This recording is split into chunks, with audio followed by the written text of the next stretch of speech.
isn't always just a single shade, a palette full of gray in reverie. And I can burn it brighter than the sun. I have a golden gun inside of me.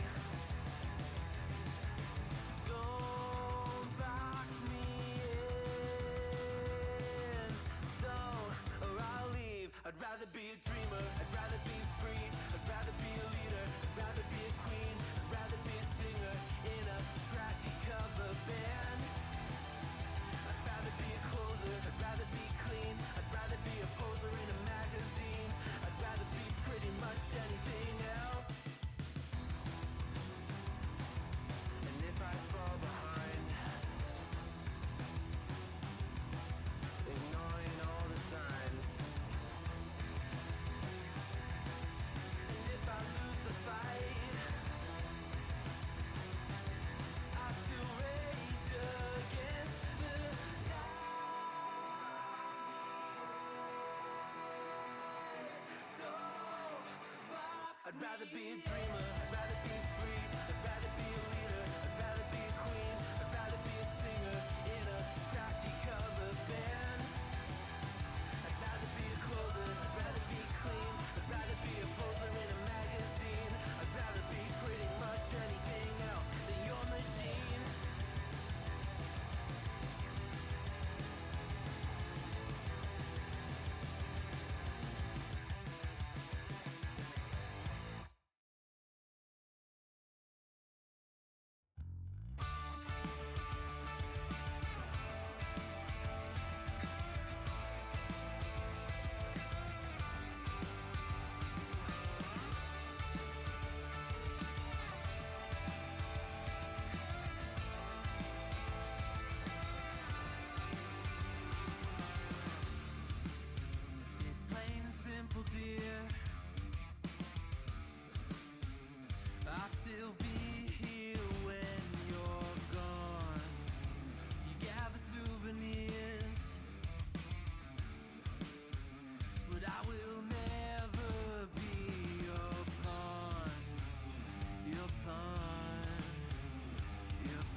now, spin to make 'em see the smoke. We ain't gonna get loud.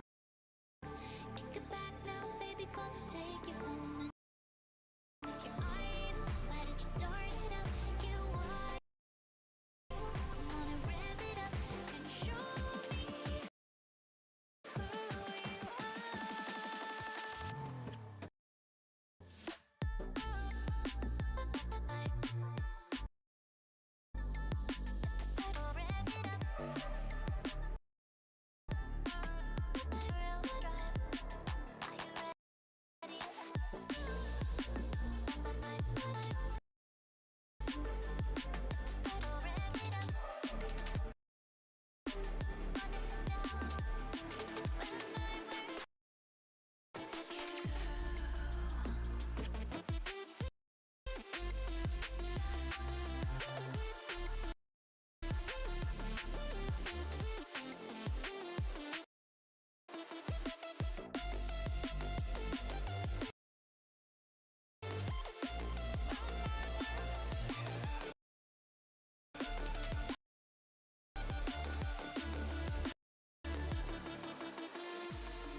Welcome to the Wednesday stream. I hope everyone's having an awesome Wednesday. Welcome, everybody. Let me close this here. Hope everyone's doing okay. Welcome to the Woke Poly Market Studios, indeed.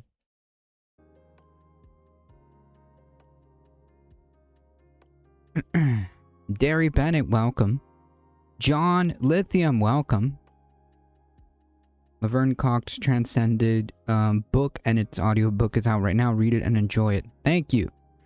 Whoopi Goldberg defends Elliot Page role in Odyssey movie. I didn't actually see the Odyssey movie. Lies LTD. Wrong account. Well, I'm sorry to hear that. Maybe if you switch to your other alt account, that would work.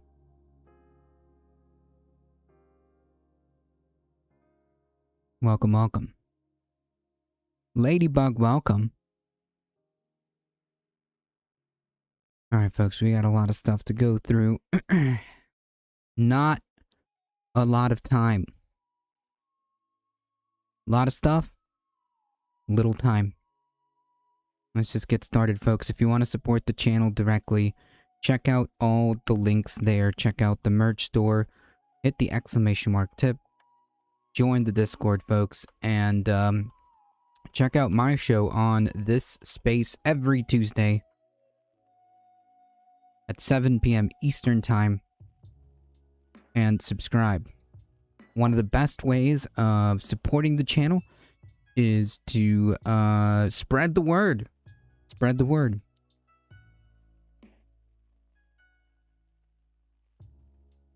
So spread the word, folks. It really does help us out. Appreciate it.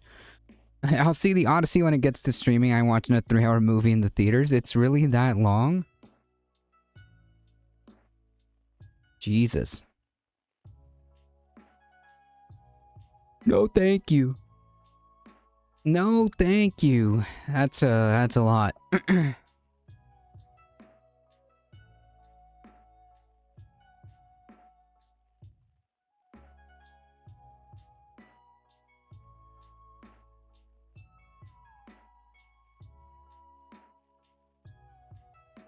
Been playing the new Halo.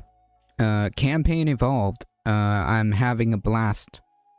Going back to 2001. Not gonna lie, the launch was a bit,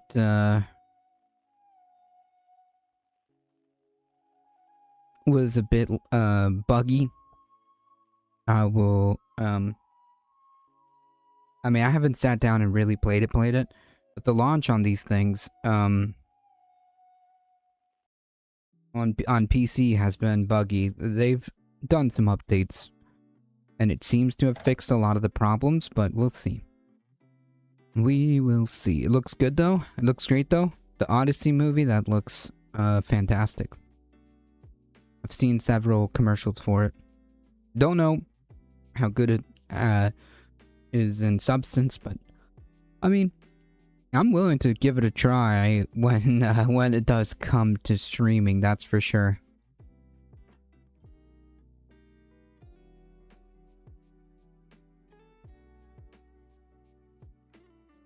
Alright, folks.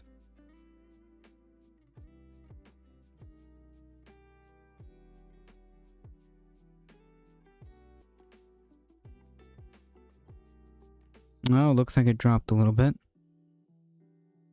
I'll give it a second. Folks, refresh if you need to. I'll, start over. The success in some circles of these DSA candidates should be a red alert for the Democratic Party. They better speak truth to its most extreme base, or they're going to let a small faction of radicals drive more people toward Donald Trump. There is a small group of far-left extremists gaining influence. Yeah, so if there is a contingent of left-wing people pushing people towards Donald Trump, then they are not leftists. What leftist group? What leftist group is going around pushing people to Donald Trump? This makes zero sense. This makes zero sense. Bonzilla, welcome. It's been a minute. Good to see you. Good to see you too.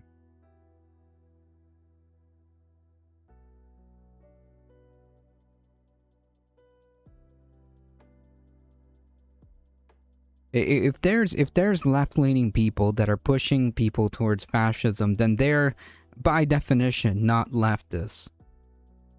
So that is ridiculous on its face. That is ridiculous.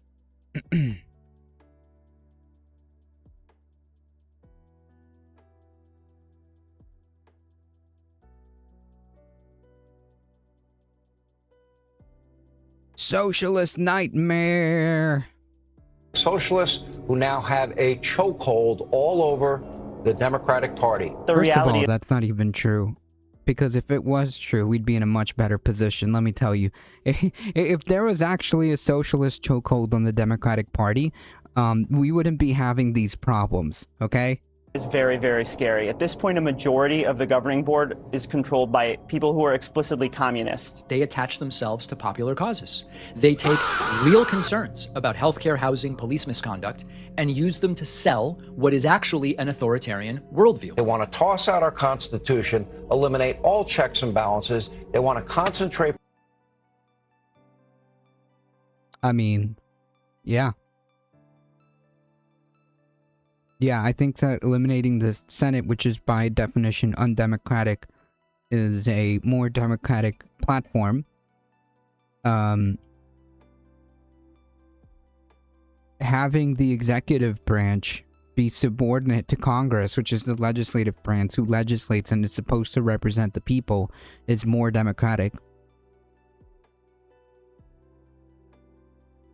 Amnesty for immigrants is, just the humane thing to do. Defund the Department of War sounds good to me.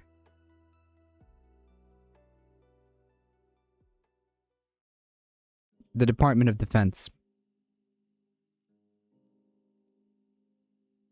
I watched Cal Clancy clamping David A. Pac-Man down for his right-wing bidding. Love me, I'm a liberal. Power, control entirely the means of production. Or you move in this incredibly authoritarian way, right, where you get secret police, people being rounded up and brutalized. And I'm afraid that that's what we're seeing in DSA right now. Bro. You mean like people getting rounded up now under a fascist government? You mean like that? These people are freaking clowns, man. These are people who even 10 or 15 years ago would have been relegated to the outer extreme fringes of the Democrat Party. Over a 10-year period, we saw the organization just become more and more extreme. 10 years ago, when I would interview... I wish. Okay, I wish. I wish this was happening the way these people think it's happening. The justices of SCOTUS will not be subordinate to Congress in DSA's proposal.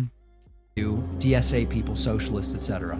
They would say to me very soberly, they would go, listen, David, I'm a socialist, you're not. But our next stops on this bus are the same. When I say extreme left, I mean really extreme left. What does that mean, bro? There's no such thing as extreme left in this country. Okay? Like, the extreme left in this country is like Bernie Sanders asking for, like, healthcare. Like, if there is a serious, like, if there is actually a serious, concentration of power by the left, like an actual left-wing, party, organization, political, whatever affiliation, if there was an actual, like, serious concentration of power of, like, a real left, then we wouldn't be in, like, half of the problems that we would be in right now. They would just face accountability by impeachment for unconstitutional behavior. I mean, like, but yeah, but, like, we could do that now. We could technically do that now. There's just no checks and balances right now. You see it on the position with Israel. What's been called the Red-Green Alliance, which is definitely a short-term arrangement between Islamic yeah, the position on Israel is not a far-left position. It is just a humanitarian position, okay? Like, being anti-genocide is not unique to being a radical left-wing position, okay? You, as it turns out, you don't have to be a radical... whatever. You know what I'm talking about. Radical leftist, okay? Super leftist. To be like, hey, genocide is bad.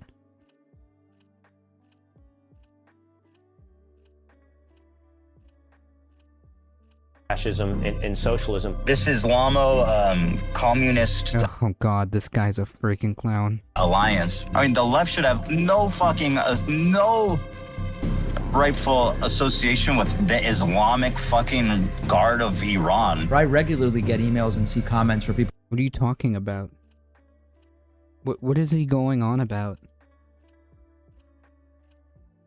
Like, you know that two things can be true at the same time, right? Like, Iran's government is undeniably a authoritarian theocratic state. It does not give Israel and the United States a green light to go and bomb them, regardless of what I feel about their government.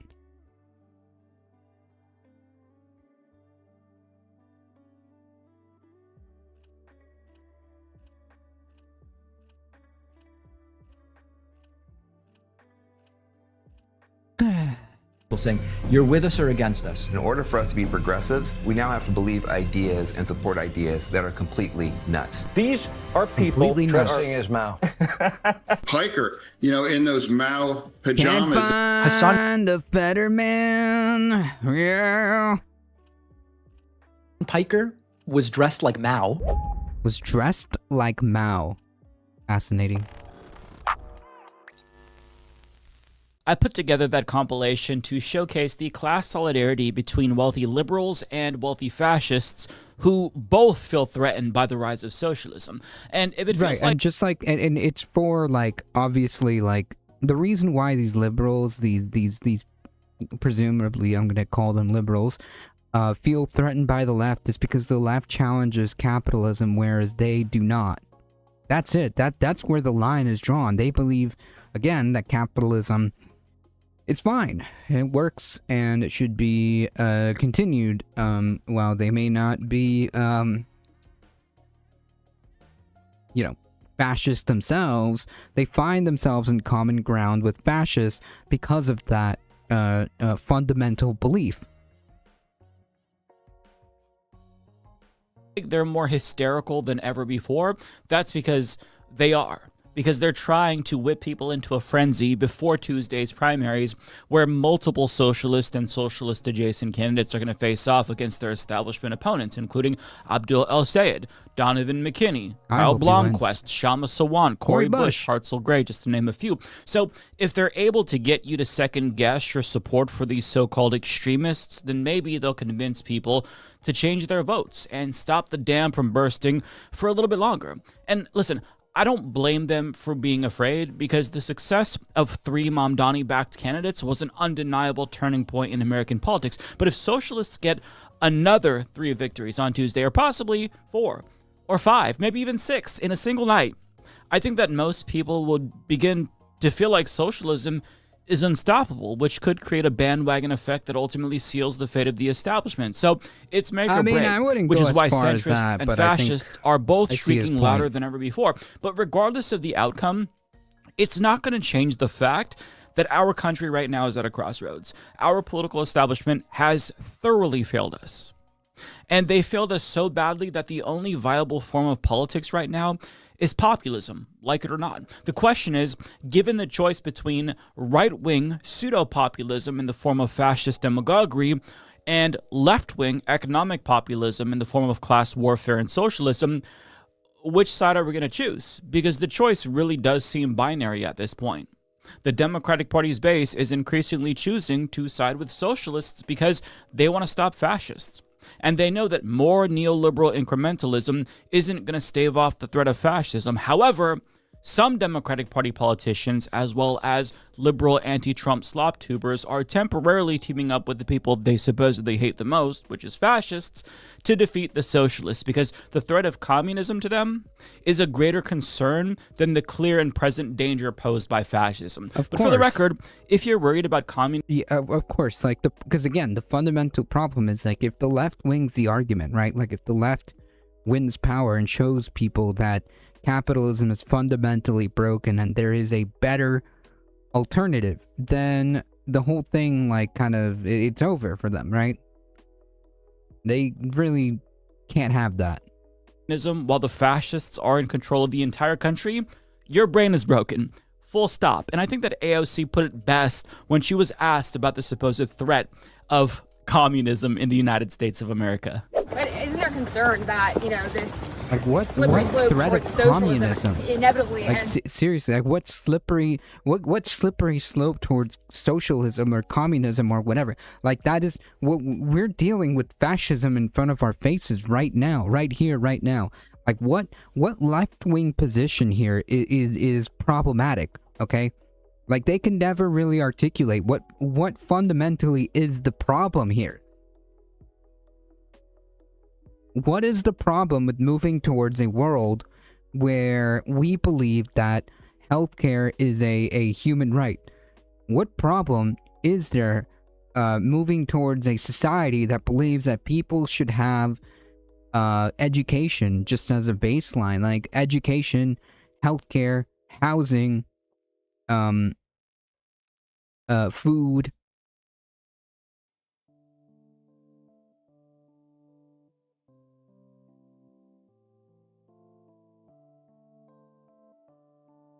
Like, there's no arguments against it. They just, like, scream socialism, and you're supposed to believe that that's bad. This comes from a this comes from a propagandizing of capitalism. But so, in other words, we treat capitalism as a religion. We treat capitalism as a we treat capitalism as a religion that has to be adhered to and cannot be questioned. It's the same thing, right? Like, you know, if you try to talk to Christians and ask them, like, why is this contradiction or whatever? It's like, oh, well, you know, it is what it is. Well, what's the problem with socialism? It's bad. Never, you know, it doesn't work. Okay? Look at Denmark, happiest place in the world, and they have socialism. We need to keep our eyes open to make sure we don't only reach the social democratic flashpoint. The real problem is that social democrats aren't truly committed to the alternative. Yeah, I agree. Denmark is not socialist or capitalist, it's social welfare. Yeah, well, I mean, yes, but I understand what Bonzilla is saying. Of course, these people would never accept that argument. These people would disingenuously not accept that argument. As full-blown communism. I mean, no? I'm not concerned about America turning into a communist country in like a year. That is. Yeah, I wish. I like it. These people are just living in some kind of like fantasy world that they have to constantly like push. Can the YouTube people say my chats? Yes, they can.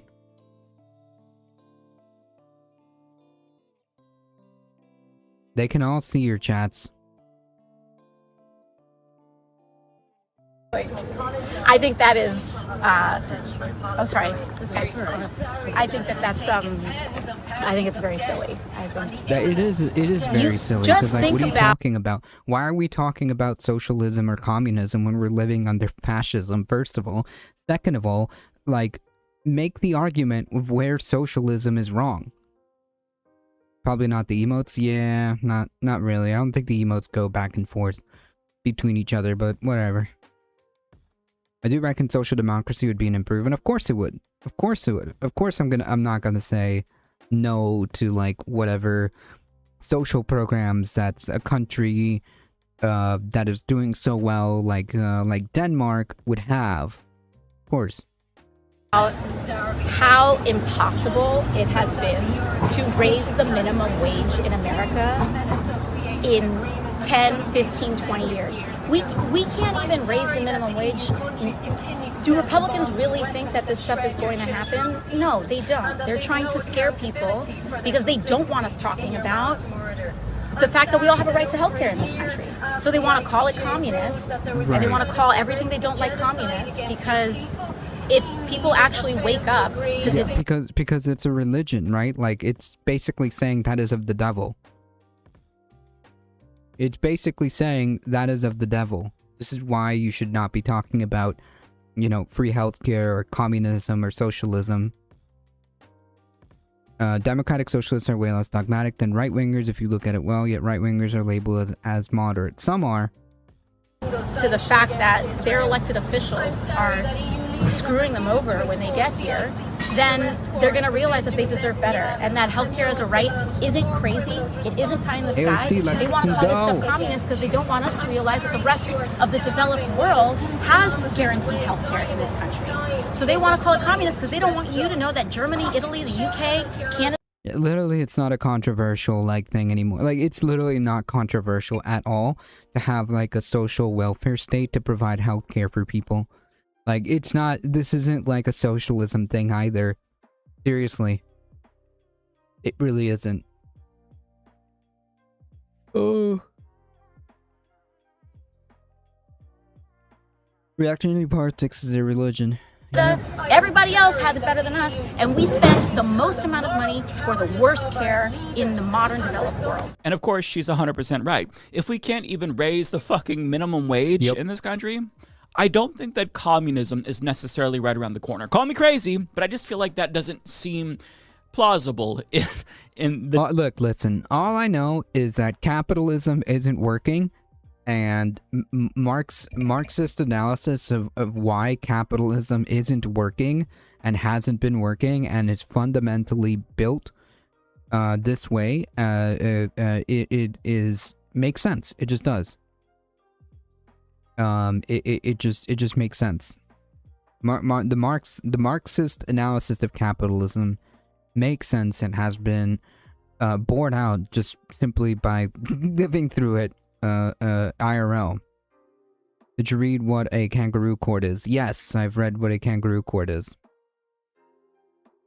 Near future. Hell, I'm skeptical about whether or not basic social democracy is even possible in this country in the next 100 years, given how fucked up and regressive our political system is. But it behooves wealthy people to get poor people to think that socialism is a threat to them too, because getting poor people to think that they could be the next Jeff Bezos or Elon Musk helps to reinforce this idea that the rigged capitalist economy... Yeah, this religion, it helps reinforce the religion, right? Should never change, seeing as how it could one day benefit them too. Which as George Carlin put it, it never does, and it never will, because their interests are fundamentally opposed. A capitalist interest and a worker interest are completely diametrically opposed, or whatever the term is. I'm sorry if I'm misspeaking. They are completely to one side of each other. There is not a world where a capitalist there's not a world where a capitalist is going to be pro-worker. It's just not. They're not interested. They can't be interested in being pro-worker. Mark's analysis of it has been correct all along. Yep. I'm actually a temporarily disadvantaged billionaire, so they're right. True. We all are. Don't worry. All you have to do is work hard, okay? We're all temporarily disadvantaged billionaires. It'll be all right. It's called the American dream because you have to be asleep to believe it. And if the peasants actually started to wake up and realize that they've been lied to about capitalism all these years, then they might start demanding more. They might start calling for a fair and equitable system, which the elites don't want because they monetarily benefit from the exploitative capitalist system. Now, having said that, I don't fault Americans who feel skeptical or ambivalent towards socialism because it takes years to undo the capitalist brainwashing that we've all been subjected to. But I want to set the record straight. The reason why their go-to method of attack against socialism is always fear-mongering is because, as AOC said, they don't want to address the merits of the arguments that the socialists are making because they would lose every single time. It's easier to just lie and get you to equate socialism with authoritarianism so that way you don't even bother to learn anything about socialism in the first place. But in actuality, socialism is not inherently authoritarian. To the contrary, socialism is an expansion of democracy, albeit to the workplace. See, if we elect political leaders, then why shouldn't we also elect our bosses? If we value freedom of speech, why should we allow tyrannical employers to dictate what we say in the workplace? Does freedom of speech not also I just need the AI to build out to finish my so my bootstraps will actually work. Exactly.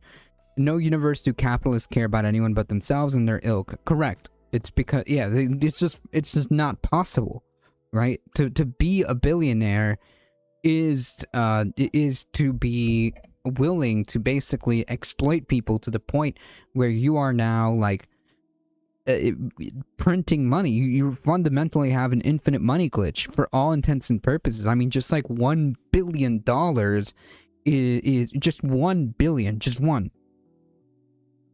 Just 1 billion is just absurd. It's obscene. Now think about people that have hundreds of billions. It's just an infinite money glitch.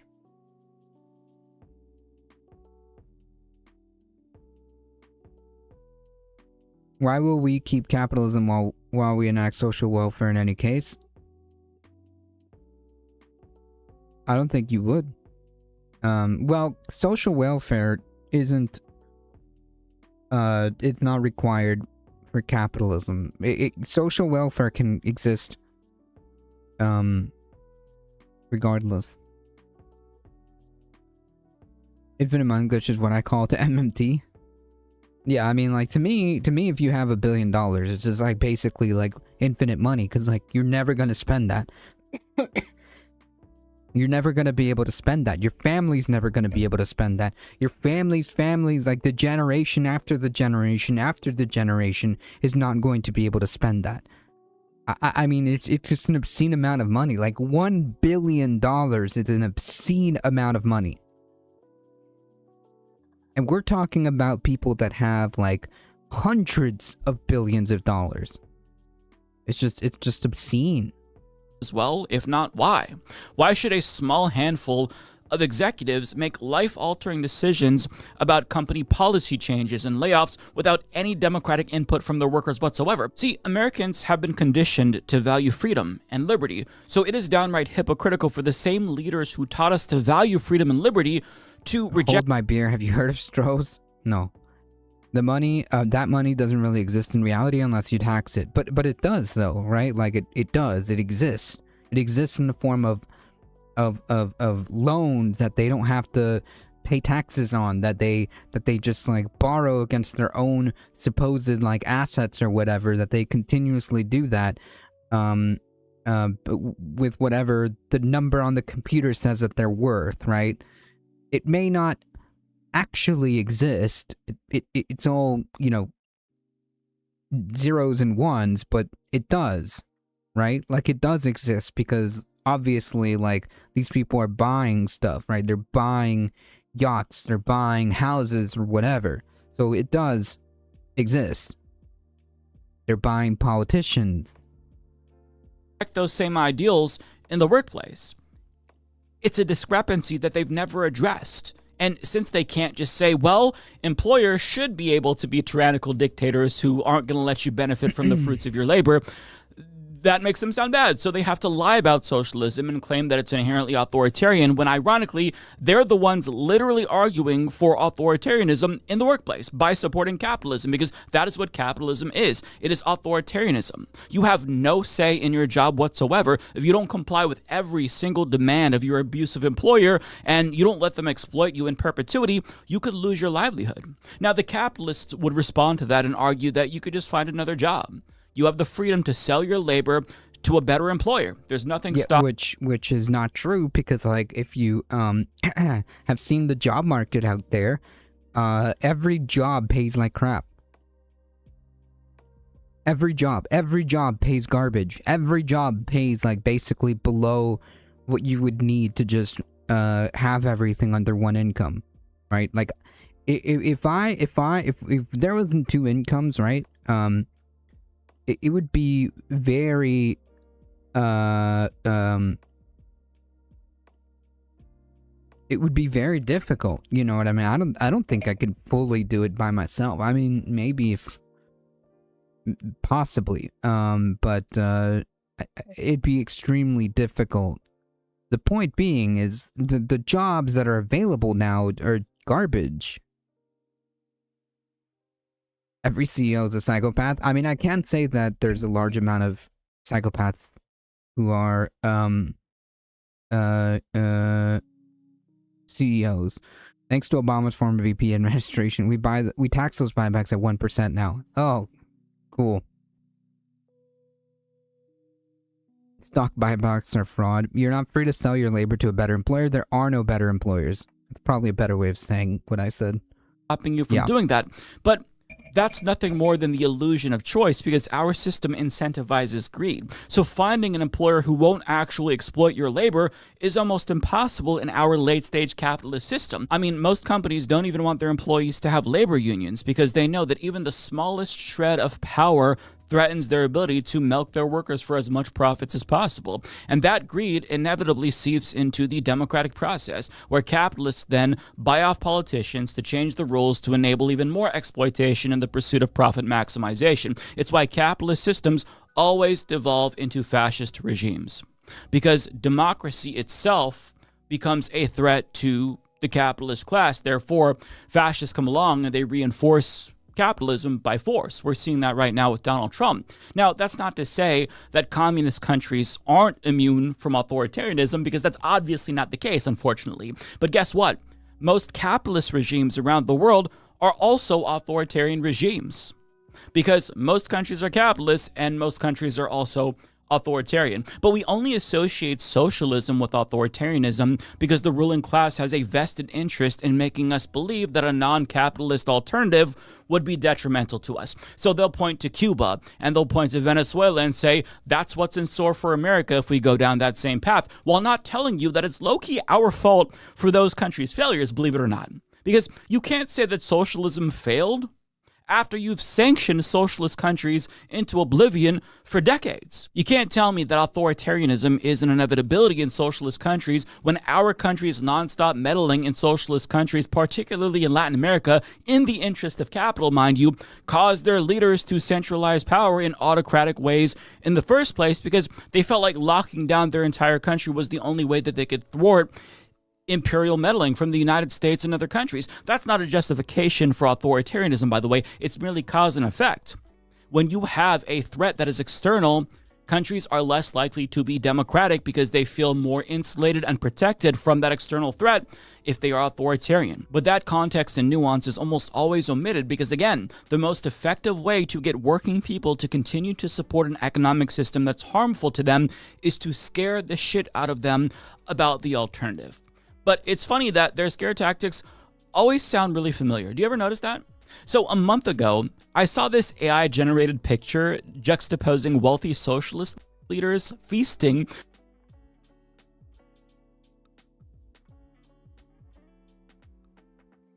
Sorry. So there was like that guy who was talking about under socialism, you're gonna have like masked secret police, and it's like, bro, have you seen Have you seen ICE? Have you seen ICE? When people get more power and money, their brains literally pay less attention to other people, making them worse at reading emotions, more likely to break rules, and much faster to justify acting selfishly. Yup.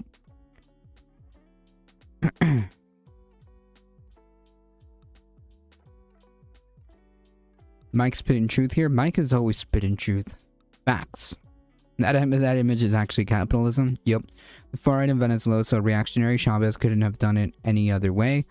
I mean, I'm not gonna say like I'm not gonna say that like Venezuela is great or anything like that, or Chavez was great. It's just not a verdict on like socialism. It really isn't. Your user is like you're the owner. I'm so confused. So confused. While citizens were forced to ration half a loaf of bread. And I pointed out that this is literally how Americans are currently living under capitalism. Income and wealth inequality has surpassed Gilded Age levels under capitalism, yet we're supposed to believe that cronyism and corruption are exclusive features to socialist countries. That makes no sense. Give me a break.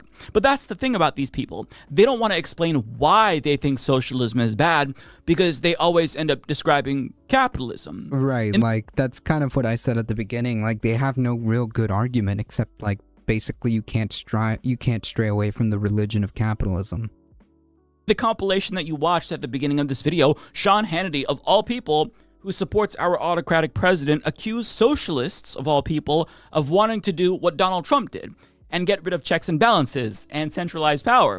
And I'm sorry, but you don't get to say that and claim that it's bad if you support Project 2025's implementation of unitary executive theory. So shut the fuck up, Sean Hannity. But if you look at the evidence that he gives, well, let's go to the screenshot. He cites the DSA wanting to eliminate the Senate as well as the presidency and reform the judiciary. He also points to how they're calling for amnesty for immigrants, which is what Ronald Reagan supported, by the way, but he's not going to tell you that. And also defunding the Department of War, which just means that rather than spending $1.5 trillion of our discretionary budget on killing people, what if we spent like $200 billion on the military instead and use the rest of that money to actually feed and educate people? See, I don't think that that's actually very radical. In fact, I think it's common sense given how it's the norm in comparable OECD countries. But they can't just be honest because the goal is to scare, not educate, which is why you see so many of them clutching their pearls at the idea of eliminating the Senate and the presidency. Well, no, the presidency, I don't think was part of eliminating, eliminating the presidency is not under the USA platform as far as I can tell. People in the USSR didn't live that far well off, but never like the true poverty capitalism causes. Professor Wolf can explain that to you better than me. In other words, I mean, like the problems that like the Soviet had, we can also say that capitalism had. It's not really It's not really a verdict on socialism. To think that the DSA is extremist because they favor a unicameral parliamentary system like Canada and many other European countries. Now, listen, there are pros and cons to the presidential and parliamentary systems.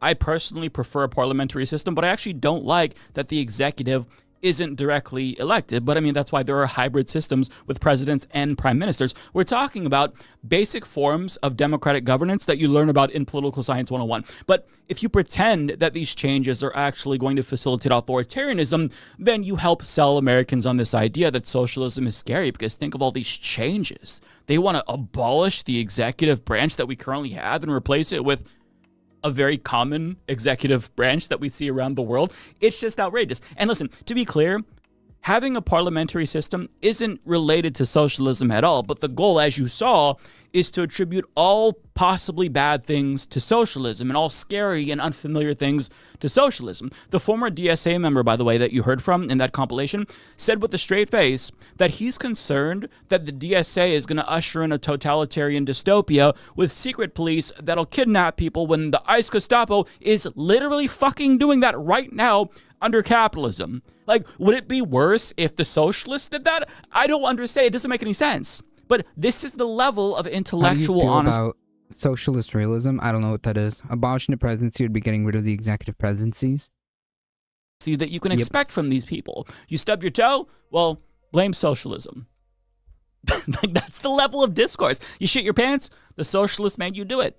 They made you fart and shit your pants. You shouldn't have trusted that fart. Socialists made you do it. They're trying to prime you to associate socialism with all bad things, including terrorism, because since the socialists also think that genocide is bad and they believe that the war with Iran is wrong, then it logically follows that they tacitly support the religious and political aims of the IRGC too, because as you all know, you endorse everything about a particular group of people if you don't think that they should be indiscriminately murdered. Makes total fucking sense. I mean, their level of dishonesty really speaks to how desperate they are. They're trying to throw everything at the wall to see what sticks. But I expect fascists to say anything to stop socialism, because socialists really are the biggest opponents and the strongest opponents of the United States. Yeah. The Prime Minister of the United States of America. Their hyper-capitalist fascist ideology, which is why fascists will go out of their way to target and repress socialists and communists. Hitler did it, Pinochet did it, and under NSPM 7, the Trump regime is trying to do the very same thing by designating socialist and socialist-adjacent people as the greatest domestic terror threat in the country by targeting them and labor leaders and even some liberals as potential terror suspects, who, to be clear, are capitalists. If you are a liberal or even a social democrat, you are definitionally a capitalist. So that's why I think it's sad but not surprising to see so many liberals team up with fascists to attack socialists at a time when the fascists are going out of their way to persecute people. Soviet art policy adopted by Mao that required heroic, realistic depiction of workers, glorifying the party abstraction was banned. Yeah, I'm not in favor of that. Paint whatever you want. Pose their ideology. Because you're really showing your true colors right now. If during this time, when fascists are controlling everything and they're targeting the left, like if you join that hate campaign against the left, you are showing your whole ass right now. But it's not just, anti-Trump slop tubers like David Pakman who are doing this. In a hit piece published in Politico about Abdul El-Sayed, they quote Democratic lawmakers as well as advocates like Shannon Watts, Fred Gutenberg, and Neera Tanden to also shit on him because Abdul El-Sayed dared to call John Fetterman an ogre, which he is. And the thing about Abdul is that he calls himself a capitalist. He's not even a socialist, but it doesn't matter because his policies still pose a threat to the capital class. If he cancels medical debt and he gets Medicare for All passed, then a for-profit industry stands to lose billions and billions of dollars every single year. They profit off of our pain and suffering, and they desperately want to keep that system intact so they can continue to make money off of our health, which is immoral, but they don't care because they put... I'm more asking about the phenomena that whether you're left or right, you can still be a douche. Why is that a phenomena? That's just human condition, right? It turns out that you can be a bad person, right? And arrive at politically correct positions, right? And then you just end up being like a piece of crap.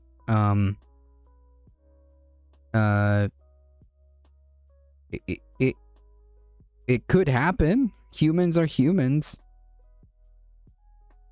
Humans are humans, so I don't know if that's like a phenomenon more than it's just people being people. We have to be careful in implementing socialism to leaders, specifically when leaders use noble social causes to centralize total power. The promises usually fade while the power stays permanent, like what happened to the Republic of Congo. Oh, I agree. And then the problem then becomes like authoritarianism, not necessarily socialism, right? The problem then becomes authoritarianism. This dude came in here and was trying to unite the working class, successfully did, and now he's just keeping power for himself. Well, the problem here is that he's keeping power for himself, as you point out.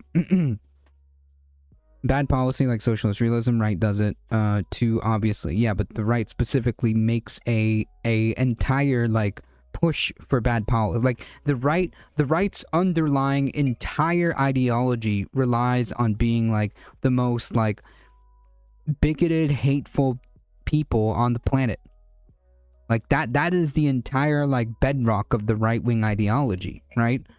Like it just that is the right-wing ideology. It doesn't mean that there can't be left-leaning people or leftists who are bad people. It happens. It happens. I'm just saying, I don't know, like, why that's a phenomenon It's just the human condition, I guess, or Careful, whatever. but you're still a capitalist, and you don't want workers to own the means of production.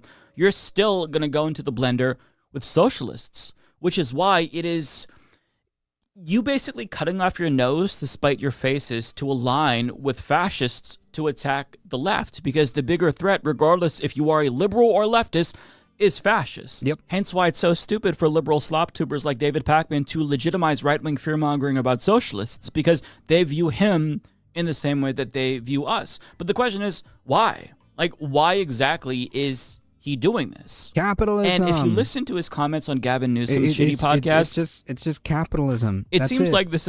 Like, these people have a fundamental belief that capitalism cannot be disturbed. Capitalism, if done correctly, is the path to freedom, and there cannot be any deviation from that. It's just simple as that. And the left actually presents a legitimate argument against capitalism. So therefore, people like Pakman will all of a sudden turn their backs on the left when they pretended to be progressive.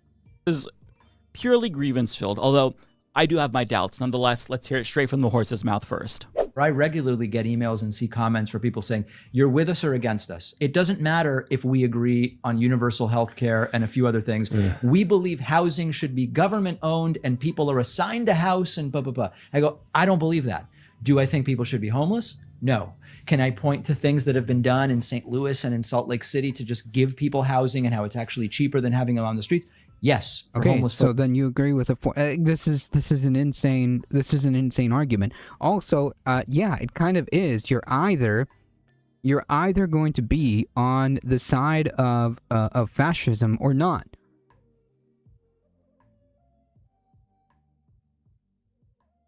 You're either going to be on the side of fascism or not. It's very simple. So yeah, it kind of is. You're either with us, meaning the side that's trying to fight fascism, or you're not, because you end up serving fascist interests when you don't directly oppose them, okay? This isn't about David Pakman being leftism's strongest warrior. You know what I mean? I don't care. I don't need David Pakman to be leftism's strongest warrior. I don't need David Pakman to be socialism's greatest warrior. Okay, I need David Pakman to not side with fascists.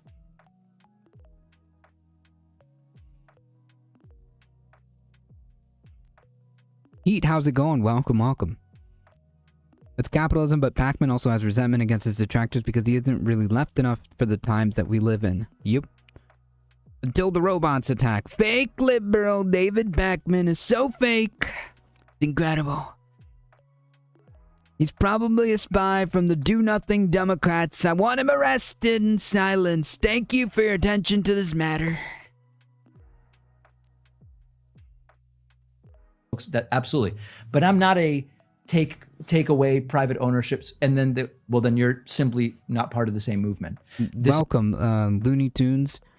I don't think he even fits into social democracy. I don't know. Like I presume, okay, David Pakman to be on like some sort of like centrist liberal, maybe even center left on some policies like Medicare for all, but I don't consider him to be like a leftist.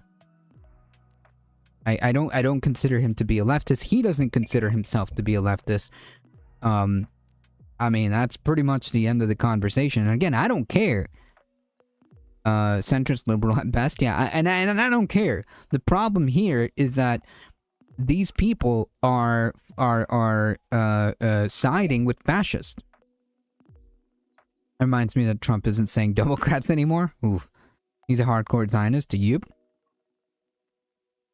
It's not everybody, but these are some of the conversations I've had. So I feel like the tone of these conversations is very different today than it was 8-10 years ago. So in his view, DSA leftists are much more hardline than they were before. We were living in a slightly 8 to 10 years ago, you know, we would have been able to kind of have different conversations here. But but the fascism, the fascism, the consolidation of power is here.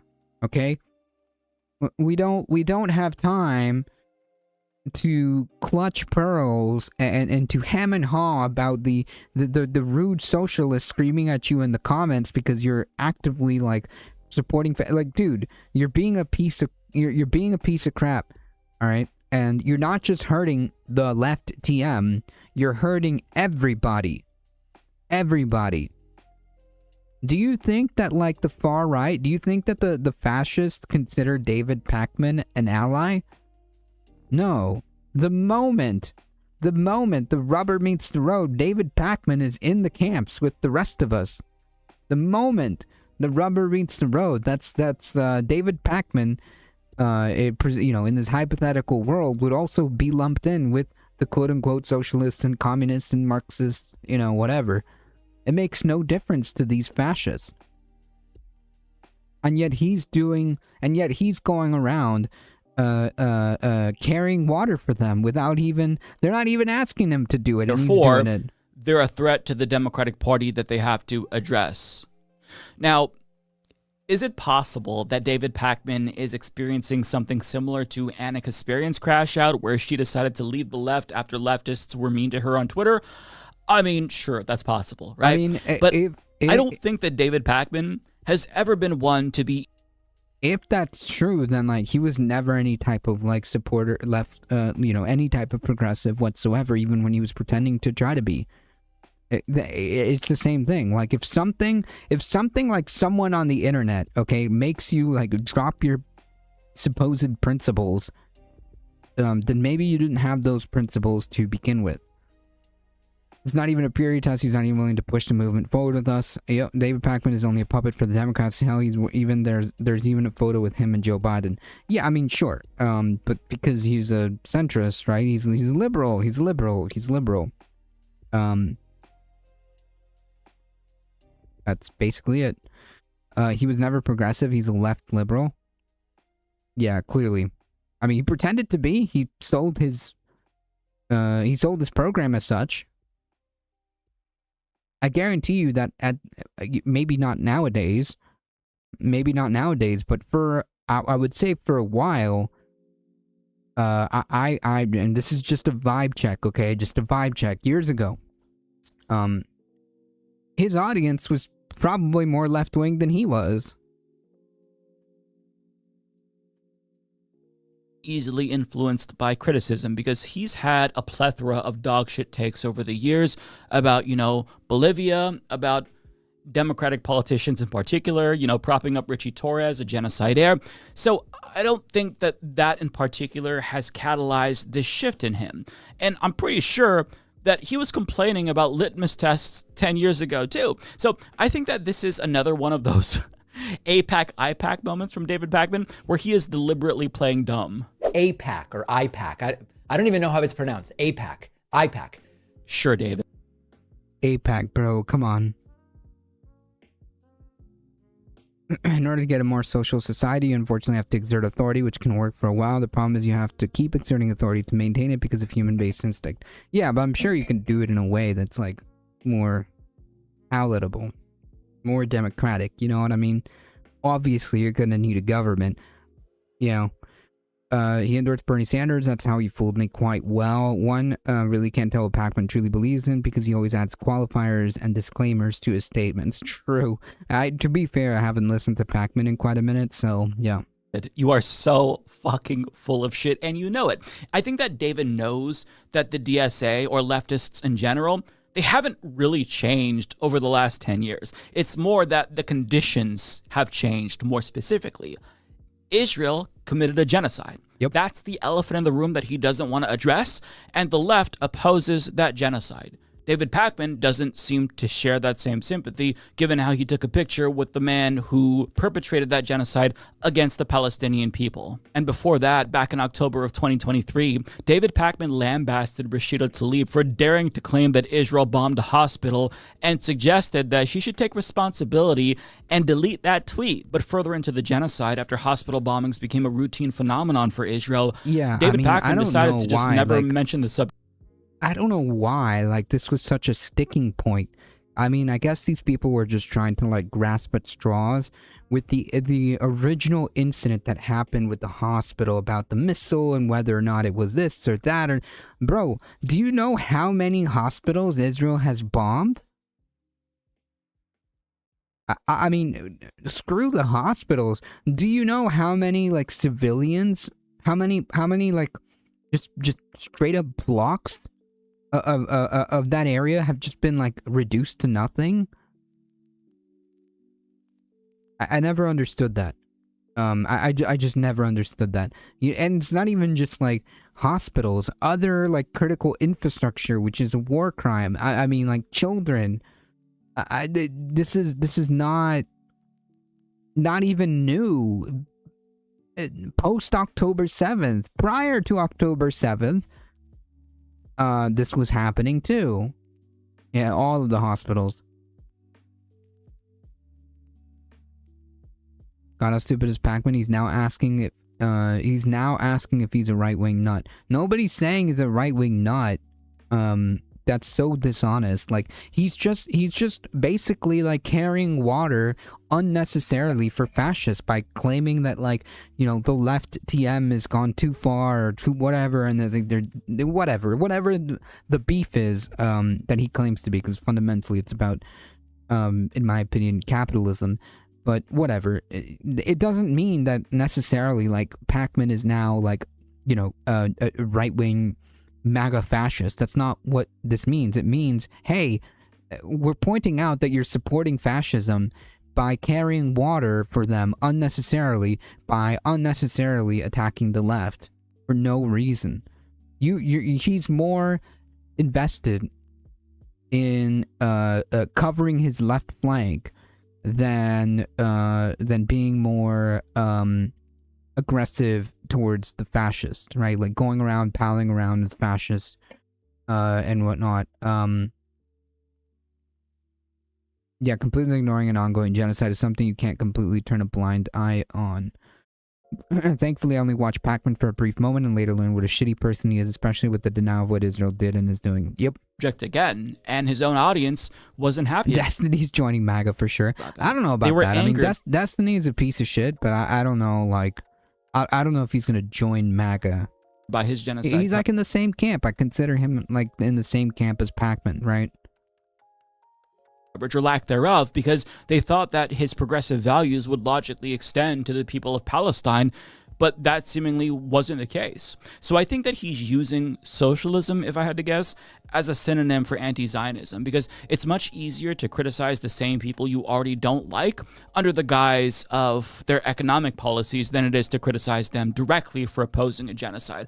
That's an indefensible position to have. Nobody wants to be on the side of the country committing a genocide, and if you respond in a way that legitimizes or defends it in any way, shape, or form, you're going to get pushback from your own progressive audience. Rightfully so, might I add. And look, I don't know what's in David Pac-Man's heart, but if you listen to more of his conversation with Gavin Newsom, he demonstrates that he's much more savvy than these other liberals who are attacking leftists and socialists. He admits that centrist Democrats do have to do more than just more milquetoast incrementalism to defeat the fascists. So it seems like by his own logic and standards, he should actually be in lockstep with the DSA, at least to shift the Overton window more to the left to get better Democrats to defeat the fascists. But here he is aligning with fascists and coincidentally saying the same thing they're saying. The problem is he thinks that better Democrats are just like better centrist, okay? Like better positioned Kamala Harris's, okay?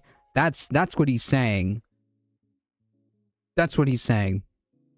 He acknowledges the failures, but he doesn't. The lesson was not learned at all. Extremism that we see from the socialist left. It just, there's a disconnect there, right? But again, like, I don't know there's a cognitive dissonance there, because again, this clashes with the whole idea, with the whole idea that liberals have that there's capitalism can work. Okay, and anything that threatens that idea is threatening the way their world works, and yeah, I people get defensive about that. I just think it's illogical. You know, if you're wrong, then you're wrong, and you should have some introspection and then try to like correct that, right? Like, and I get that's not unique, you know, to David Pakman or to liberals or to whoever. It's not unique to anybody, even myself, right? Everyone falls into this kind of a problem where at some point, it doesn't necessarily mean that no one's immune to this, right? No one's immune to having their worldview shatter, and then they kind of double down on what's on what reality really is, and that makes people think illogically, even though they themselves may not be illogical. He's a party hack. Pakman is pinning for third way Democrats that don't really exist. Yup. He supports whatever the DNC establishment pushes forward. The Democratic leadership doesn't want any kind of reform. Yup. And he's fine with that because he believes in capitalism. He believes that there is a way of doing capitalism correctly. He believes there is a way of having a capitalism that is fair. And the left kind of shatters that worldview for him, and it doesn't seem to compute. It doesn't seem to compute. His heart, but it's hard to believe that angry emails got David Pakman to turn on the entire DSA movement. Having said that, I think he is correct to conflate socialists with anti-Zionists, because even if the two aren't inextricably linked, the same motivations that drive someone towards socialism are the same motivations that also drive people towards anti-Zionism. I, for one, am a socialist because I believe in equity and human rights. And I'm an anti-Zionist because I don't think that you can achieve those democratic ideals under an apartheid ethno-state. But some liberals... I mean, yeah, I guess so. I guess, like, the logic may work. But you don't need to be a socialist to see a group of people just getting eradicated and seeing that that's wrong, right? Like seeing a genocide is unambiguously wrong. There's no, it doesn't matter who you are. Most people would look at this, and do look at this. If you look at all the polls and whatnot, most people are watching this and going, this is wrong. This is not okay. Liberals will oppose the socialist left because of their foreign policy, right? They're going to align with fascists and support them over socialists because they don't agree with their foreign policy. Some are going to oppose them for different reasons, because they threaten their wealth and power. But the underlying reasons why they oppose socialists have the same exact root. Socialists fundamentally threaten the status quo that they all desperately want to protect. But yeah, I mean, that's what I said. It's capitalism, right? The status quo is capital. What Mike is talking about is capitalism. And the left, the left kind of shatters that idea. The left kind of shatters that idea that that there could be a way of making capitalism fair. Because I believe that based on, the analysis of our economic system, it's just not possible. There's no capitalism.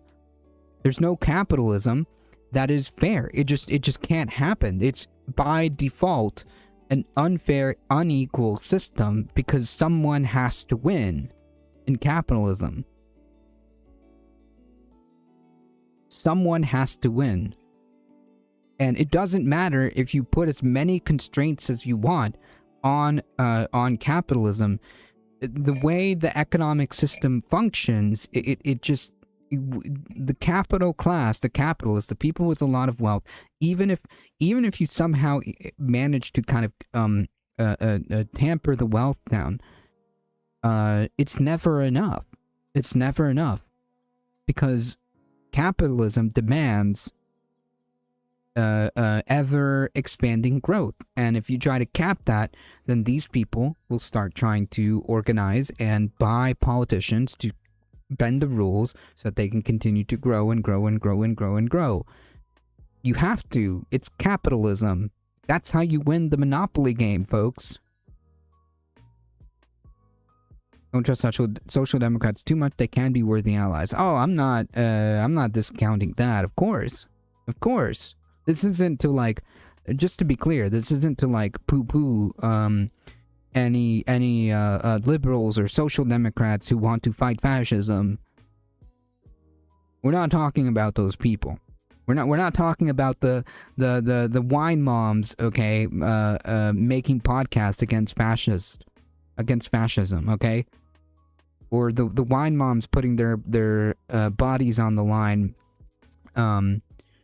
protesting in the front lines at ICE facilities, okay? No, of course they're allies. Those folks who want to be against fascism are just default allies. If you want to fight against fascism, we're already there, bro. We're already there. But if you want to be David Pakman and just clutch pearls and bemoan the idea that somebody's upset with you because you just don't get it and you're wrong, and that is not computing, the idea that you're wrong is not computing, then that's a you problem, APAC, man. Good news is that it's a free country. They are more misguided, than but they have welcome good to intentions. compete with us in democratic primaries and in the marketplace of ideas.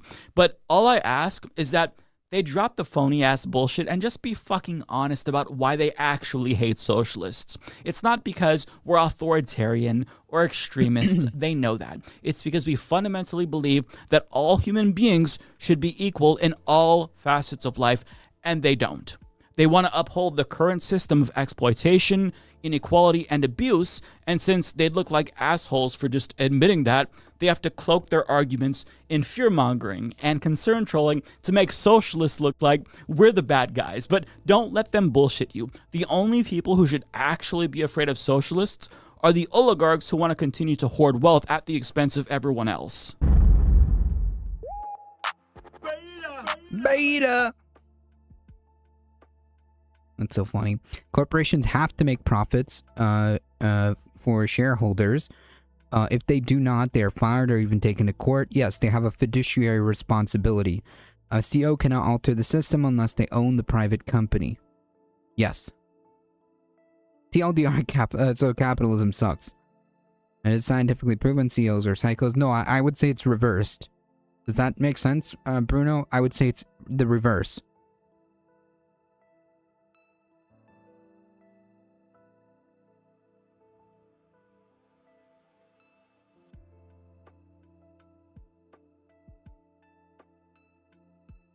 People who tend to have like psychopathy tendencies tend to be either like CEOs. There's like two or three different like job positions that they gyrate to, and CEOs are like at the top of that list. So it's actually the opposite. Sociopaths and psychopaths tend to gravitate towards certain jobs. Tropical ding dong. Psychopaths are CEOs. Yes. Yes, in other words, having elements of psychopathy or sociopathy, you are more likely to choose career paths. You are more likely to choose career paths that would lead you, to like, for example, being a CEO. They don't necessarily need to be psychopaths; they just need to be ruthless. Yep. Sociopaths are unfit to be CEOs, though. I mean, not really. Sociopaths literally are perfect for CEOs.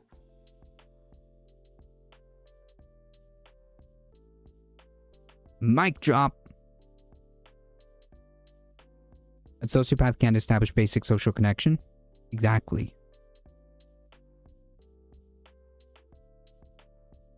Exactly. So a CEO firing, say, tens of thousands of workers is perfectly content doing so because they have they don't care. It's not really, it doesn't matter to them.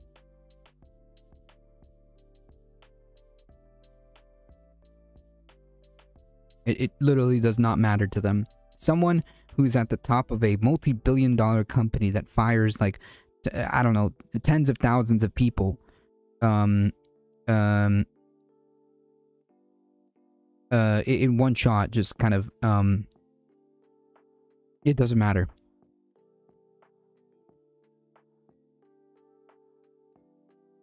Capitalism has put these sick-minded 1% of people to have all this power. Yep, I wouldn't work for a sociopath CEO. I had to break it to you, bro.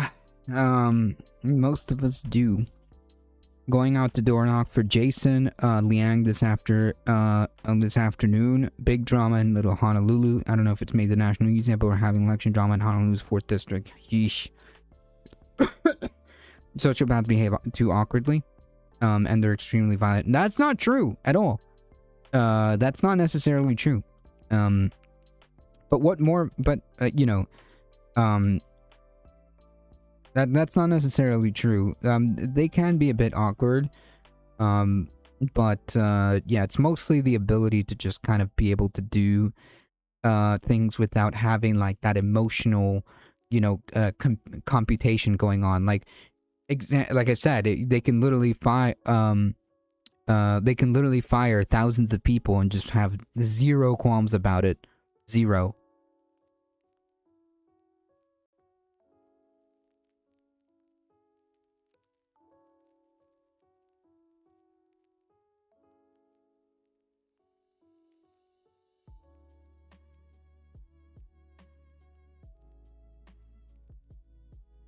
I mean, like, literally, does this not describe a CEO?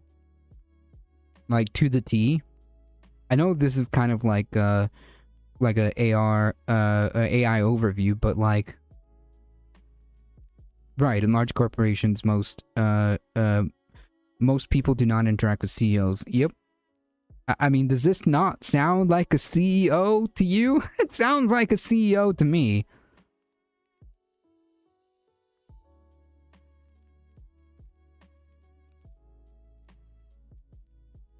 This sounds like a perfect description of a CEO. Like, if you just kind of cover everything up,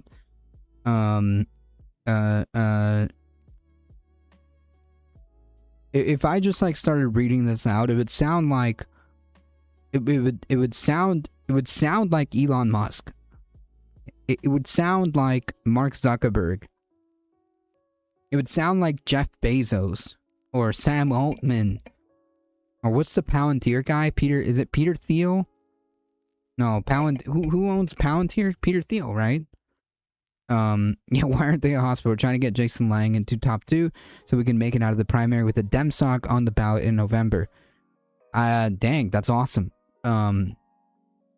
Super important. I like 2 and 4, but 1 and 3 I wouldn't work for that. I mean, it's a sociopath. Those are like baseline characteristics of what you would be dealing with. But anyways, hey folks, Tropical Ding Dong is pointing out something here. If you are in Honolulu's 4th district or know somebody there's a Democratic Socialist running in the primary. So please go check that out. Jason Liang is the Democratic Socialist.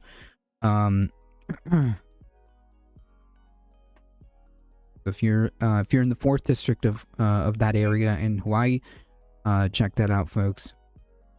I agree it is a broad coalition of psychopaths, sociopaths. Yeah, I mean, maybe I'm not using the correct term, but yeah, you get what I'm saying, right?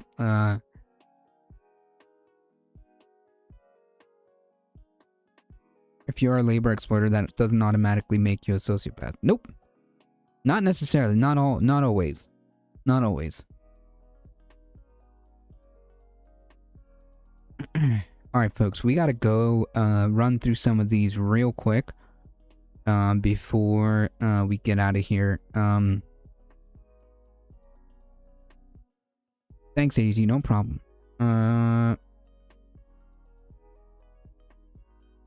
I guess we should do this one. TPS status is set to end for Haitian immigrants. Sun has yet to touch the horizon when Farah LaRue returned to her South Florida home at 6 a.m. Dark circles smudged in the thin skin under her eyes as she pulled large trash recycling bin to the curb, a headache banging on the left side of her skull. The Haitian immigrant had just finished her last overnight shift at a hotel. She's among the 300,000 Haitians in the U.S. losing the legal status that has allowed them to live and work in the United States. The temporary protected status was first granted to Haitians after Haiti's devastating 2010 earthquake because conditions in the country were considered too dangerous for them to return. But last month, the Supreme Court allowed the Trump administration to end these protections.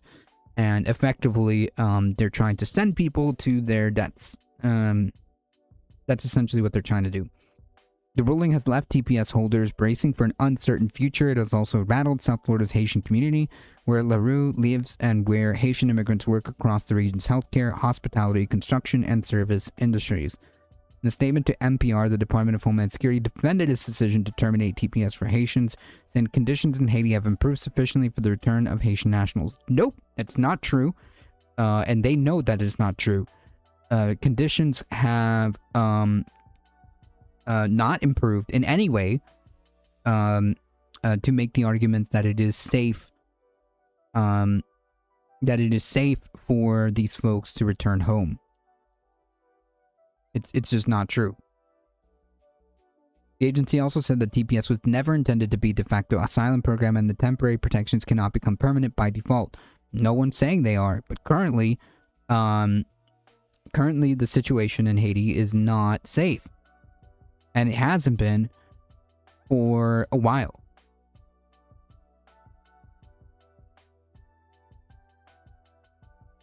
LaRue has lived in the U.S. for roughly 2 decades. She said she hasn't been able to sleep, sitting at a table in her small room.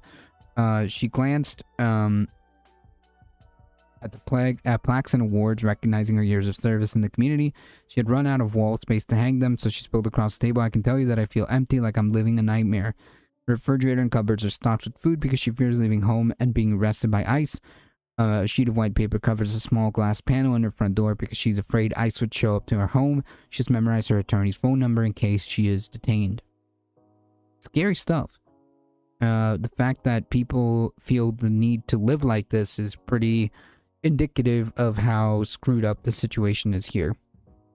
I can't imagine that she's alone in this feeling. Haiti has no president and no prime minister. Yep. LaRue works 2 jobs, including running her own communications business. She has paused both plans to live off her savings while applying for asylum. Fears that returning to Haiti would amount to a death sentence because she has publicly criticized the country's government. Yep. If I don't get mistreated by ICE at the detention center, I may be killed in Haiti. My blood will be on Trump's hands. Yep. Just like I mentioned this yesterday on this Spaces stream. Just like yesterday, we talked about a Guatemalan couple who were deported. The husband was deported, then the wife and child were self-deported back to Guatemala, and within weeks they were both dead, and the child of 14 months was left starving. Last time I checked, child was still alive, but now they are orphaned and their parents are dead because the Trump administration killed them. They literally sent them to their deaths back to Guatemala. So yes, if in the same situation, if this woman who is not only just like a business owner but a hardworking person gets sent back to Haiti and she dies, this absolutely will be on this administration. This administration would have killed her. Anguish replaced anger as she considered this possibility. Tears traced the terrain of her face, curving around the high mountains of her cheekbones, pooling under her chin. They always treat us like we're nothing, said LaRue. Our life has no value. Correct. Under this white supremacist ideology, that is 100% correct. It's actually a war crime according to the Geneva Convention. Whatever.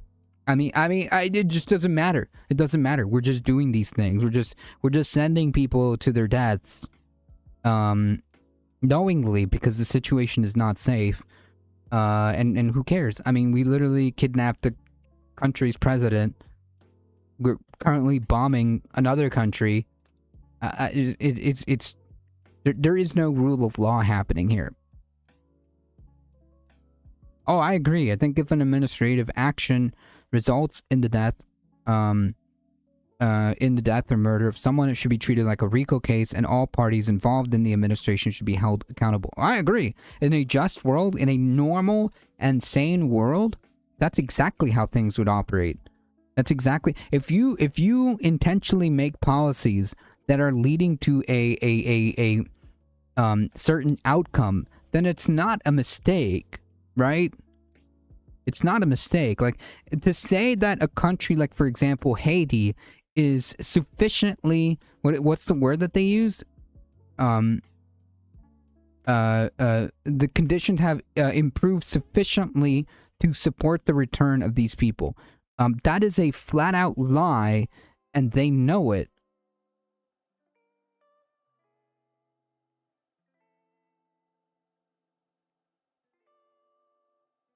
Denying assistance to refugees is a war crime, especially if the recipient state is legally in custody of them. Yep. I mean, like I said, none of this, the rule of law is not really in effect. Not really. Her fears echo those of many across Florida, home to roughly 500,000 people of Haitian descent. There are 158,000 Haitian TPS holders in South Florida, according to the recent fact sheet from FWD.US. on DocuBlack Network and the Haitian Bridge Alliance.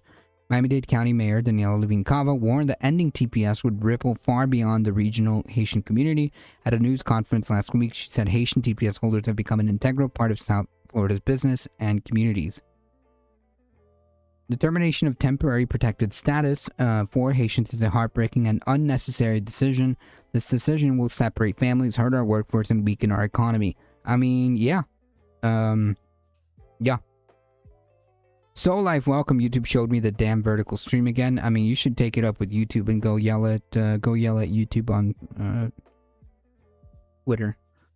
Their labor is absolutely essential for the economy, particularly in specific sectors. I mean, like, look, I get it. I get it, but, like, you know, these are also just, like, human beings, right? Like, man, capitalism has corrupted our freaking mentality, man. Let me tell you. YouTube is treating the vertical stream like default. I mean, I wouldn't be surprised because they want that short attention span, you know, shorts, vertical streams, whatever. Vertical streams are a war crime. I'm apologizing that I'm committing the war crime as we speak, but there is a vertical stream. I hate that. Yeah, this is how we think of things, right? Instead of just like thinking about, I failed to like really articulate this yesterday, but yeah, I mean, it's just this idea that like the reason why we want these like Haitian immigrants is not because they're people, it's because they are essential to the economy. That's it. I mean, it's insane if you really start to think about it, and depressing, but maybe we could just kind of think of them as like, I don't know, like people, right? Maybe radical to do so, but the problem here is that people are trying to be sent to their deaths, right? Sending these folks back to Haiti is a de facto death sentence. Never mind the economic argument, and I hate that that's always like part of the thing. And like, let's be honest, like I've done it too, because immigrants do provide an economic benefit, like no doubt, this is objectively correct. But if we could just for 5 seconds just table that, just table that that thought process, and just like remember that these are people, these are human beings that we're talking about. I clicked the channel icon since it said live and it took me to vertical. You gotta go live differently. Doesn't do that in other channels. I mean, I can't really help that. When I press live, it it fires up both at the same time. And then I go back and adjust the shorts title so that people know that there's a shorts one and then there's the regular stream.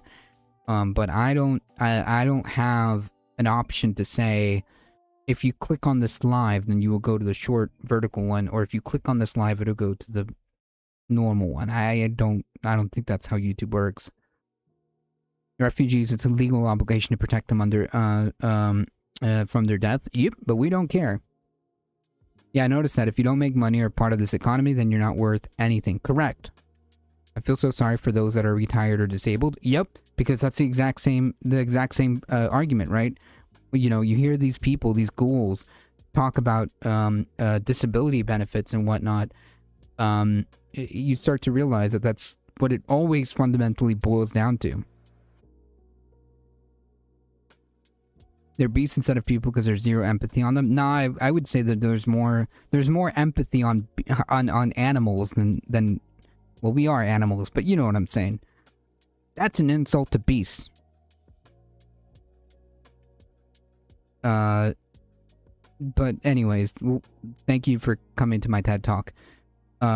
Their labor is absolutely essential for the economy, particularly in specific sectors such as the health sector and the senior care sector here in South Florida, said Paul Christian-Emphy, a political director for Family Action Network Movement, a national nonprofit that supports low-income families. He estimates that Haitian TPS holders contribute billions of dollars to metro economies, including Miami's. Therefore, the economic impact would be absolutely catastrophic, or, you know, the humanitarian impact, but whatever. That's secondary, I suppose, in this world. That is separate. That is secondary. Father Reginald Jean Mary, pastor of the Notre Dame de Haiti Catholic Mission in Miami's Little Haiti neighborhood, said uncertainty has spread throughout his congregation. Many Haitian families, he said, are afraid to leave their homes, and attendance at church has dropped sharply. Jean Marie also questioned the federal government's decision to end TPS while the State Department continues to advise U.S. citizens to not travel to Haiti. Right. Haiti is both sufficiently safe for people to return, but also so unsafe that citizens, American citizens, shouldn't travel there.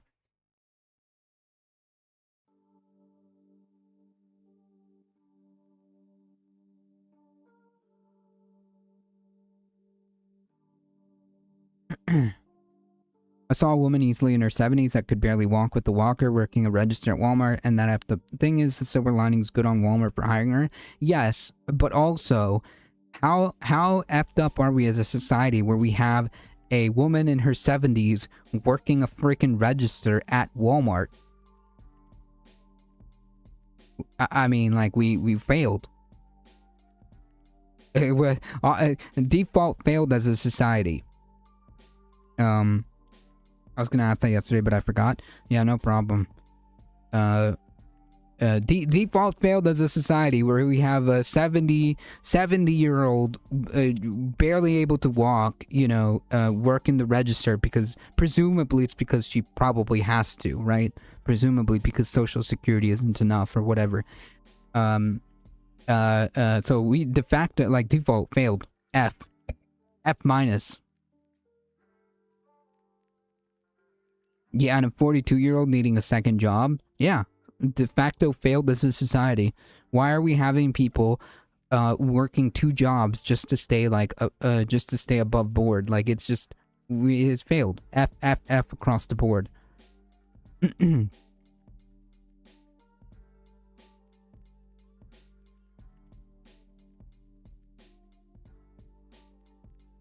Yeah, the travel policy, yup. Yep. This is an extension to that story, Bruno, because we didn't talk about, like, this is more like an extension of that story.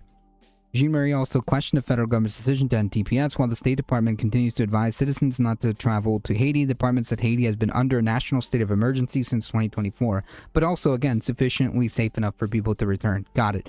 The same breath you are breathing, that's what Haitians are breathing, Jean-Marie said. By asking them to go back to a place where people are being killed every day that you yourself would never go, neither send your family, how would you ask somebody to do that? This is mean-spirited and there's no humanity into that. Right, because there is none. There is no humanity. That's exactly the point. I'm pretty sure it can be challenged in court. It was. and it was denied. And then the Supreme Court said, nah, actually, it's all good. It was challenged in court, and the Supreme Court ultimately said that this is okay. Sending people to their deaths is fine.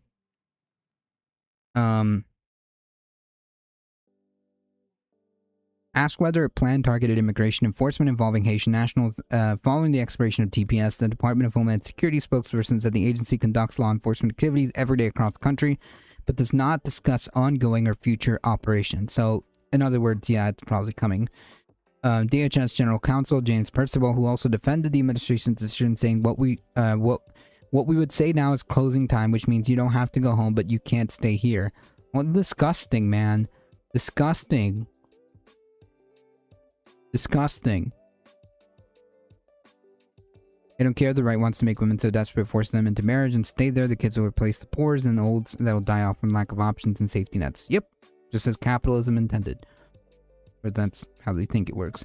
2 hours after arriving home from her last overnight shift, LaRue stepped into her own backyard. The scent of rain lingered in the grass. Mangoes hung heavy from a nearby tree while roosters crowed. For a moment, she smiled. The scene reminded her of Haiti, the place she so loves. But LaRue also knows that what awaits her there. Armed gangs control much of the country. Kidnappings are widespread, and violence has displaced more than 1 million people. For many Haitians, she said, returning to Haiti is simply not a safe option.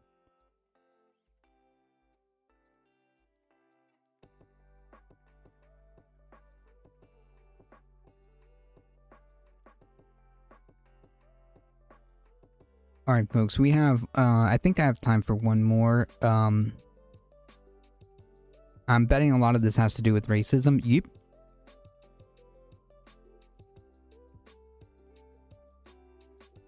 I mean, I was going to go over this because I found it amusing. That Trump, after failing to overturn the sexual abuse case, he's now trying to get the defamation, i.e. the lying about that case being tossed. But that's pretty much all that we need to know about this. That Trump is just not letting this go. So the verdict of him being a adjudicated sexual abuser, or yeah, adjudicated sexual abuser, that stands. And apparently he is now trying to overturn the defamation for lying about that and defaming the victim, Eugene Carroll, trying to get that one overturned. I don't suspect this is going anywhere, but you know. Predator's going to predator. I like the term kangaroo court. It fits him so well, especially Clarence Thomas. Yep, the Heritage Foundation posted a plan to their website a few months ago. It's called something like Saving the Traditional American Family. Jesus. Bonzilla resubscribing. Thank you so much for 19 months. Look at that.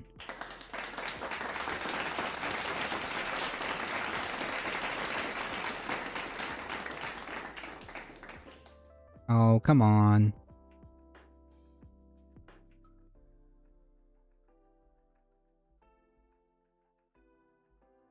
There we go.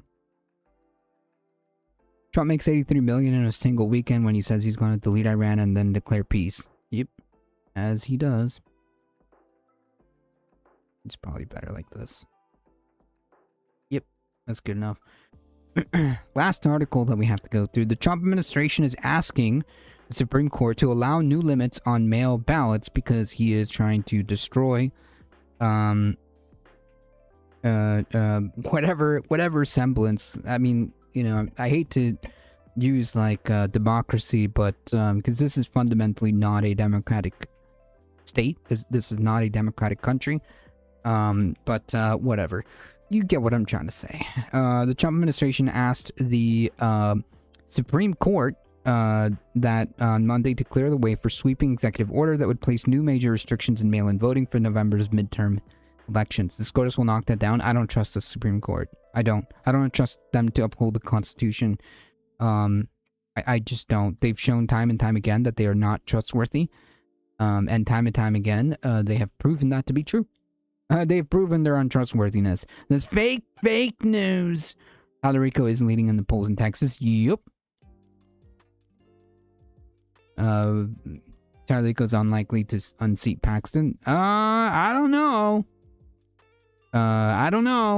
Tallarico, out of all the times that we've tried to win a Senate seat in Texas, this has been the most favorable. Not guaranteed, but it's been the most favorable time so far. They have ruled against Trump multiple times, sure. But that doesn't mean that I trust them, because they've also shown that they are arbitrary in their interpretations and don't care. Plain and simple, they just don't care about the Constitution. They don't care about precedent. So I don't trust them. I don't trust that they will always do the right thing, because sometimes they've done the right thing. Does that make sense?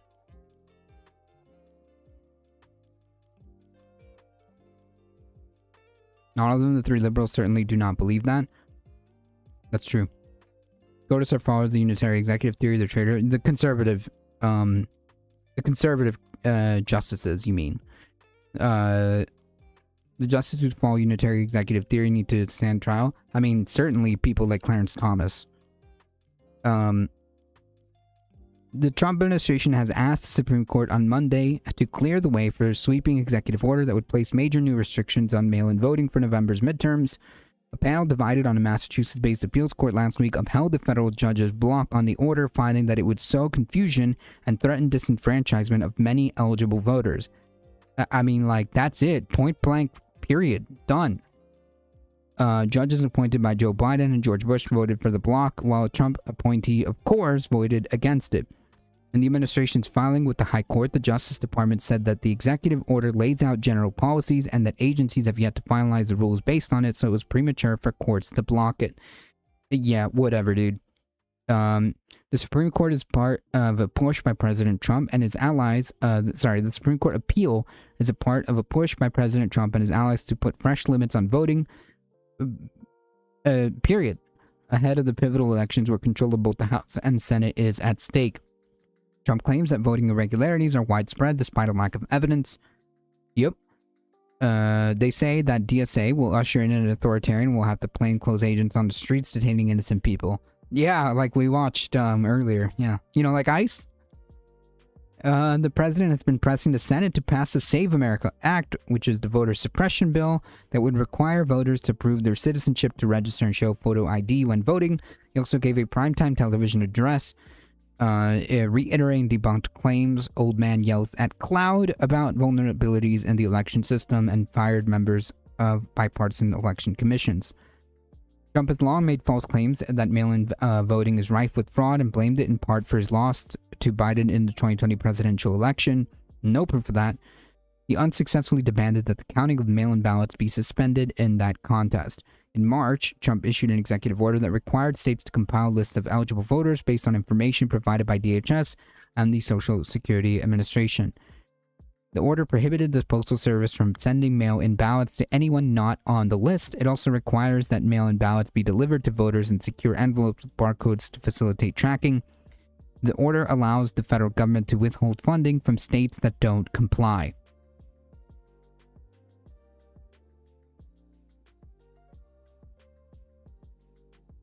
They said that's what the Trump regime is doing. They're a bunch of baboons. Don't insult baboons like that, okay? Baboons are cool. That's cheating on mail-in ballot. That's cheating on mail-in voting is legendary. The cheating... I can't read today, sorry. The cheating on mail-in voting is legendary. Legendary cheating. Trump said during a signing ceremony for the order. I think this will help a lot with elections. Zero proof of that.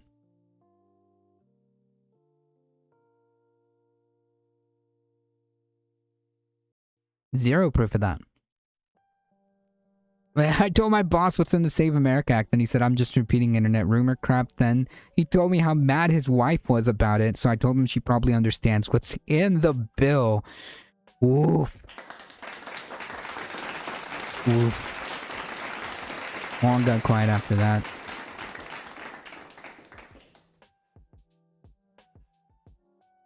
I feel bad for his wife. Jesus.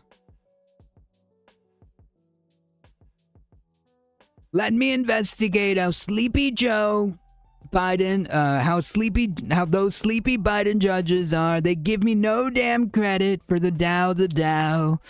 My social media team is telling me not to post this, but to hell with them.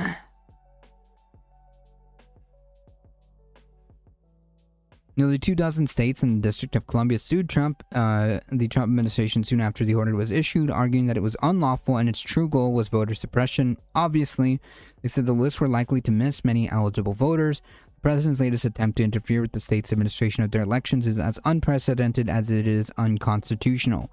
Under our Constitution, the president has no authority to restrict voter eligibility or mail voting to lists of voters pre-authorized by the federal government.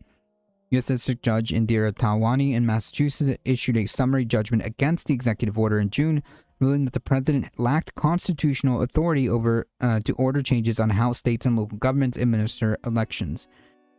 The Constitution assigns states the primary authority over election administration and gives Congress the ability to set national standards for elections, but the president's role is more circumscribed. Talwani, who was nominated by Barack Obama, also found that the order would present logistical and financial challenges for states. Most were already preparing to issue mail-in ballots for fall elections, and some would have to purchase new envelopes and make other changes to comply with the order. The ruling does not apply to states that were not parties to the lawsuit or elections after November's midterms. The Trump administration did not appeal Talwani's ruling on the legality of the executive order, but on the grounds of whether the plaintiffs had standing to sue. Unbelievable. The injunction is especially indefensible because the agencies are still deliberating on how, if at all, to implement the order. So, like, we're supposed to wait until the last second, right, to determine? Nah, screw that. It's obvious that what the intention is here. The Supreme Court gave the states until Monday to respond to the administration's appeal. The justices could rule after the administration responds to the state's filing. In May, a federal judge in D.C. allowed the executive order to stand in a separate lawsuit issued by the DNC, and voting rights group Judge Carl Nichols ruled that the injunction was premature because the administration was developing guidelines related to that order. So we're going to have to pay attention to that and see how that plays out.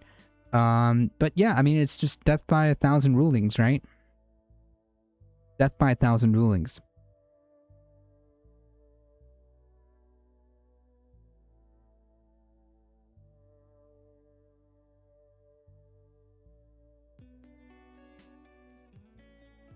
Poss likes to drink the Kool-Aid. Yeah, I feel bad for the wife. Seriously.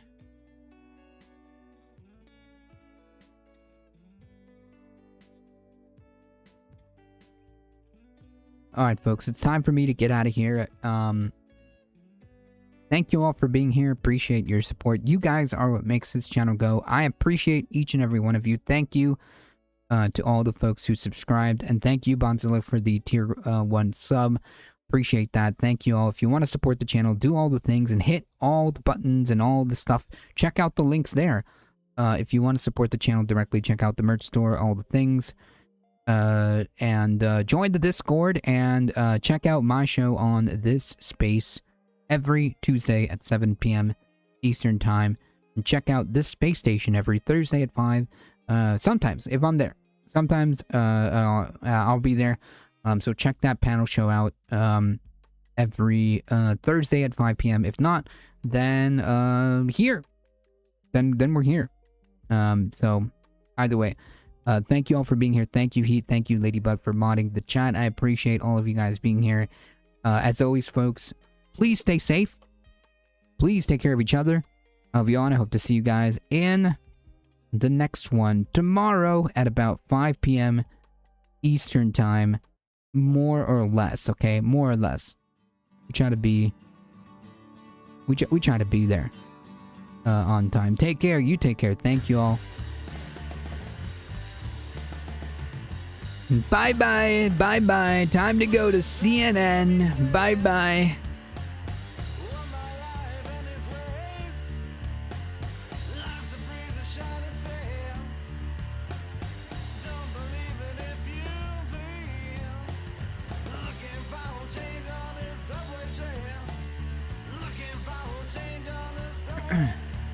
Hang tight, folks.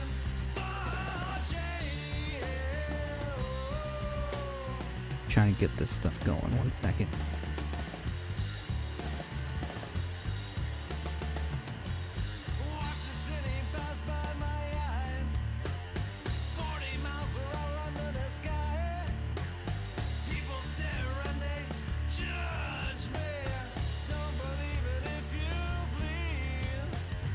Alright, well, I think my thing is not working, so we're just gonna end stream. A better impression than some late night hosts do. Yeah, it's not working, folks. Whatever. It is what it is, folks. I'm trying to rate out, but it's just not. It's not working, so I guess we'll just end stream. Oh, wait, there it goes. There it goes. There it goes. There it goes.